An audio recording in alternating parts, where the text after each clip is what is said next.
I just watched Dr. Strangelove, Stanley Kubrick's black and white classic from 1964. Starring Peter Sellers, George C. Scott, and introducing the great James Earl Jones, who marked my childhood as the voice of Darth Vader. I am your father. Dr. Strangelove was one of the first 25 films to be listed in the U.S. Library of Congress, meaning that it will be preserved for future generations as part of our history.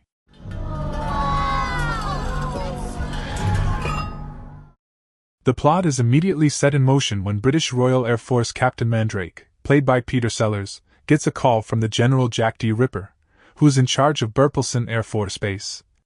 The general puts the base on code red, and unilaterally activates Attack Plan R.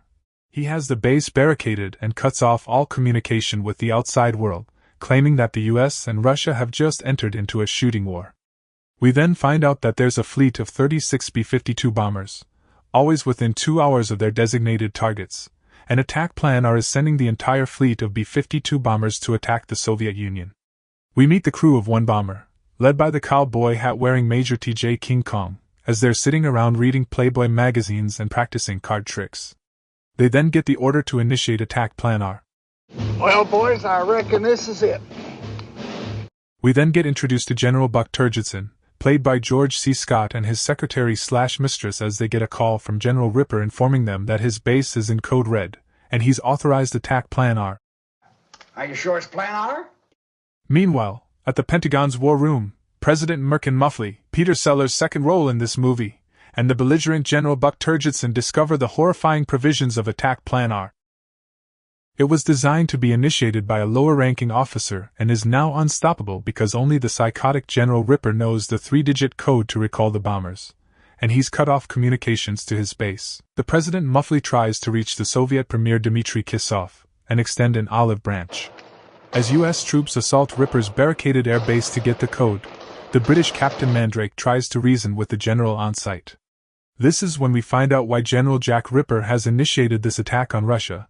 He explains the theory that it's in fact the Russians who have put fluoride in the U.S.'s water system and our salt. Have you ever seen a commie drink a glass of water? Vodka. That's what they drink, isn't it? Back in the war room, the U.S. president calls the Soviet Premier Kisov. I think he's drunk. Listen, I can't hear too well. Do you suppose you could turn the music down just a little? To explain to him what has happened and make sure that the Russian premier knows that it wasn't the president's decision. When the premier gets upset, him and President Muffley get in a debate over who's more upset by the situation. I'm capable of being just as sorry as you are. So we're both sorry, all right? The president and all of the advisors learn of Russia's top-secret doomsday device, a retaliatory machine that will automatically detonate upon the first attack on Russian land, launch hundreds of nuclear bombs, and render the Earth uninhabitable for 93 years if the USSR is bombed. We finally meet Dr. Strangelove, Peter Sellers' third role, a former Nazi scientist that now works for the US government. He's in a wheelchair, and has a mechanical arm. He explains that he and the US government dropped the idea of building a similar doomsday device because of the obvious dangers, like what they're currently dealing with, and that this device is meant to create a fear in the enemy that would deter them from ever attacking at all. Whole point of the doomsday machine is lost. If you keep it a secret, why didn't you tell the world? The Premier loves surprises. After the Burleson Air Base surrenders to the US soldiers, I'll try and guess what the code is. General Ripper commits suicide. Captain Mandrake works on trying to figure out the recall code but is detained by a suspicious colonel. Now look, Colonel Bat Guano, if that really is your name.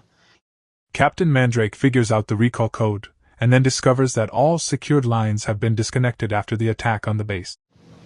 Blast. So he tries to make a collect call on a payphone to the president. They won't accept the call. Have you got 55 cents? They'll struggle to get change for a payphone, and end up shooting a vending machine for change. But if you don't get the President of the United States on that phone, you know what's going to happen to you? What? You're going to have to answer to the Coca-Cola Company. Mandrake finally contacts the Pentagon, and most bombers are recalled. However, one damaged plane, unable to receive the signal since the comm systems were damaged from an air battle, and low on fuel, continues to its target. Is this going to set off the doomsday machine? Listen, I mean, it's not going to help either one of us if the doomsday machine goes off now, is it? I guess you're just going to have to get that plane, Dimitri. Look, Dimitri, you know exactly where they're going, and I'm sure your entire air defense can stop a single plane. Dimitri, there's no point in you getting hysterical at a moment like this. President Muffley assures Premier Kissoff that the bomber is on its way to its primary target, and that Russian planes can intercept it. The air crew on the remaining bomber find out that they won't make it to their primary target, so they pick a random closer target. The bomb doors are damaged, so Major Kong manually releases the bomb, and rides it down to its target like a rodeo bull. The bomb detonates, triggering the doomsday device. In the war room, the ex-Nazi scientist Dr. Strangelove outlines a bizarre plan to relocate hundreds of thousands of people into decommissioned mine shafts.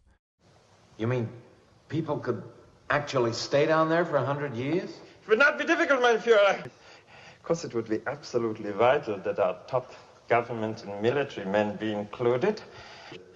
Ratio of, say, 10 females to each male. Wouldn't that necessitate the abandonment of the so-called monogamous sexual relationship? I mean, as far as men were concerned. Is, a sacrifice required for the future of the human race. I must confess, you have an astonishingly good idea there, Doctor. All of the generals and all of advisors are in agreement, as we see Dr. Strangelove's mechanical arm malfunction between trying to strangle him and salute a Sieg Heil. Then we see nuclear mushroom clouds fill the screen, set to the ironically jovial tune. We'll meet again. We'll